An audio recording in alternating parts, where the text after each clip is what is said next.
অনেক আসছে। আচ্ছা, আমার কলিজার টুকরা সম্মানিতা মা বোনদেরকে আল্লাহ তাআলা ফাতেমা রাদিয়াল্লাহু তাআলা আনহার চরিত্রে চরিত্রবান হওয়ার তৌফিক দান করুক, পরে সবাই আমিন। আমি যুবকদের জন্য দুইটা মেসেজ দিয়েই আমার মূল তাফসীরে ফিরে যাব। প্রথম মেসেজটা হলো এই রকম, আচ্ছা তোমরা কি জীবনে ভালো কিছু করতে চাও কি চাও না? ভালো মেয়ে বিয়ে করতে চাও কি চাও না? আব্বা আম্মার মুখকে তোমরা উজ্জ্বল করতে চাও কি চাও না? আমি আজকে এমন কিছু কথা নরসিংদের মাহফিলে বলবো যেটা আমি আগে কখনো এইভাবে বলার সুযোগ হয় না। আজকে বলবো, কারণ আমার সব ভালোবাসার মানুষগুলো আমার সামনে দাঁড়িয়ে আছে, বসে আছে। আমি তোমাদের সবাইকে অ্যাড্রেস করে একটা তিতা বাস্তব কথা বলতে চাই। যদি মায়ের কাছে সেরা সন্তান হতে চাও, যদি বাবার কাছে সেরা সন্তান হতে চাও, যদি তুমি তোমার স্ত্রীর কাছে সেরা স্বামী হতে চাও, যদি তুমি তোমার সন্তানের কাছে সবচেয়ে প্রিয় বাবা হতে চাও, তুমি যদি বোনের কাছে সবচেয়ে প্রিয় ভাই হতে চাও, টাকা কামাই করা ছাড়া কোনো গতি নাই যুবক ভাই। সত্য কথা কি জানেন? পুরুষ মানুষ যতদিন টাকা কামাই করতে পারে সবার কাছে প্রিয় থাকে, আর যেই যে টাকা কামাই বন্ধ হয়ে যায় আপন মানুষগুলো সব পর হয়ে যায়। এই জন্য আমি সবাইকে বলবো, সময় থাকতে টাকা কামাই করো, হালাল ভাবে অনেক বেশি ব্যবসা করো, চাকরি করো, উদ্যোগ না, প্রতিষ্ঠিত হও জীবনে। যদি তুমি তোমার জীবনে হালাল ভাবে অনেক টাকা কামাই, চাচা বলবো বাবা হেনার তো বিয়ে হয়ে গেছে, এটা আমি তোমাদেরকে মন প্রাণ থেকে বলছি যুবক ভাই, অলওয়েজ মাথায় রাখবা। जब जेब में पैसा होता है तो पढ़ाई भी अपने हो जाते हैं, और जब जेब में पैसा नहीं होता तो अपने भी पढ़ाई हो जाते हैं। পকেট ভর্তি টাকা থাকলে ভালোবাসার মানুষের কোনো অভাব হয় না বাংলাদেশে, আর পকেট খালি হয়ে গেলে ঘর আপন বউটা পর হয়ে যায়। এই জন্য আমি মাঝে মাঝে বলি, जब जेब में हो पैसे तो लोग और जब तुम हो जाओगे कंगाल कोई पूछने नहीं आएगा तुम्हारा हाल। पॉकेट भर्ती टाका বলবে হাউ আর ইউ, কেমন আছেন ভাইয়া আপনি? আর যখন পকেট খালি বলবে হু আর ইউ, তুমি কে, তোমাকে তো চিনতে পারছি না ভাই। এই পুরো দেশটাই হচ্ছে টাকার খেলা।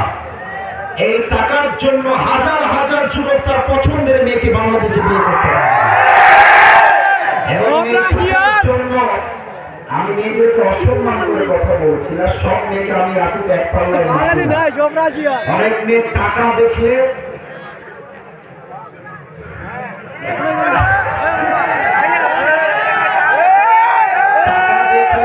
আর সরকারি চাকরি দেখলে টাকার সঙ্গে বিয়ে করে।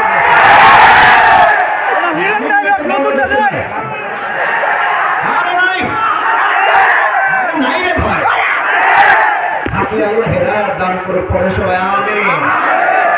এই জন্য আমি বলি, পকেট শূন্য থাকা অবস্থায় যে আমাকে হালাল ভাবে বিয়ে করতে চাইবে সেই তো আমার ভালোবাসা পাওয়ার যোগ্যতা রাখে, আর যে আমাকে প্রতিষ্ঠিত হওয়ার পরে চাইবে বুঝতে হবে সে আমাকে ভালোবাসে নাই, সে আমার অবস্থানকে ভালোবেসেছে। আমার যুবক ভাইদেরকে হালাল ভাবে বেশি বেশি ইনকাম করার তৌফিক দান করে পরে সবাই আমিন। 2 নাম্বার কথা বলতে হলে একটা প্রশ্ন উত্তর দেওয়া লাগবে। আপনাদের বউ আছে? কার কার একটু হাত তুলেন তো। বউ আছে? বউ আছে?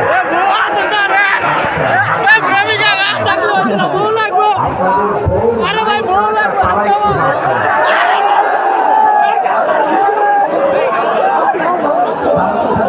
কি অবস্থা? আমি বিশ্বাস করি না।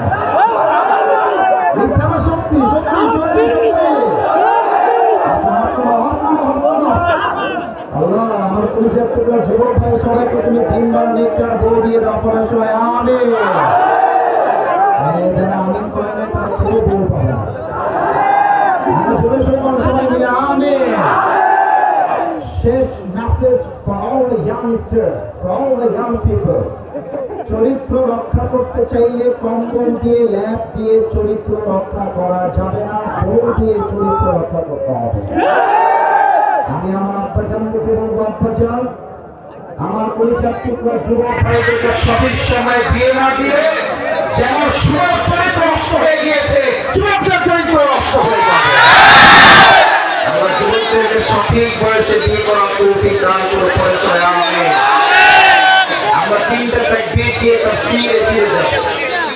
কাউন্টার আপস ডাউন হচ্ছে, এটা করা যাবে না। It should be equal, always same kind of life. প্রথম তাকবীর বিবাহিত আব্বাজানেরা, বিবাহিত যুবক ভাই সবাই একটা কাশি দেন। এটা হচ্ছে বিবাহিত ভাইরা তাকবীর, সিঙ্গেলরা তোমরা চুপ থাকবা। তাহলে ভুল হয়ে যাবে। বিবাহিত ভাইরা তাকবীর নারে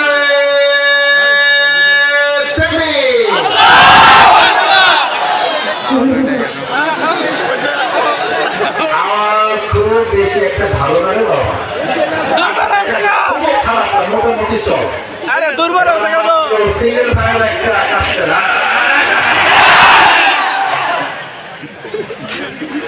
আল্লাহ কারাতে দিকে কারাতে হারে আল্লাহ ভালো যাবে। এবার সিঙ্গেল একটা গিফট দিলেন, বিবাহিত ভাইরা ঠিক পয়েন্ট কিপ সাইলেন্ট। সিঙ্গেল ভাইরা একটা গিফট না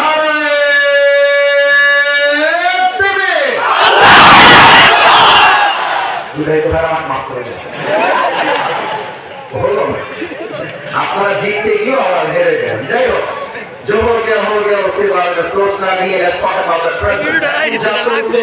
শুরু করি আমার সময় নেই।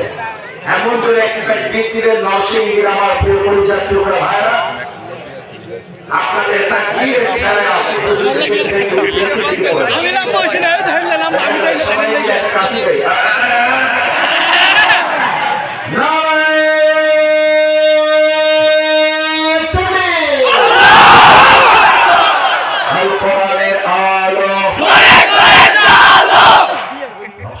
মানুষের কাপুরুষের বাচ্চা নয়, সব পুরুষের বাচ্চা। আল কোরআনের আলো, আল হাদিসের আলো, কোরআন হাদিস যেখানে আমরা আছি সেখানে, আলমোলামা যেখানে আমরা আছি সেখানে, নরসিংদীবাসী যেখানে আমরা আছি সেখানে, ঐতিহাসিক হয়ে থেকে যাবে। আর একটা যুবকের সাউন্ড প্রমাণ করছে আমার সামনে কোন বিড়ালের বাচ্চা বসে নেই, সব সিংহের বাচ্চাগুলো আমার স্লোগানকে কবুল করে আলোচনা আওয়াজ লাস্ট ওয়ান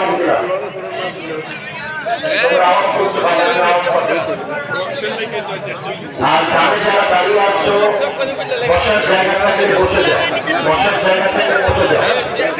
একটা দিনের মাঠেও যেন বিশৃঙ্খলা যাবে না, করা যাবে না। আর কেউ যদি ওদের মাঝখানে উঠে যান, নির্বাচিত লুঙ্গি টান দিয়ে ধরে বসাই দিবেন।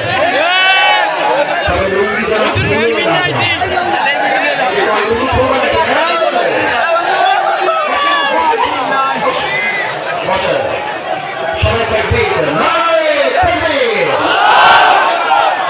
আজ আলোচনার মূল বিষয়বস্তু হচ্ছে পরকালের জীবন। আমার নরসিংদী ভাই বলেন সবাই, দুনিয়া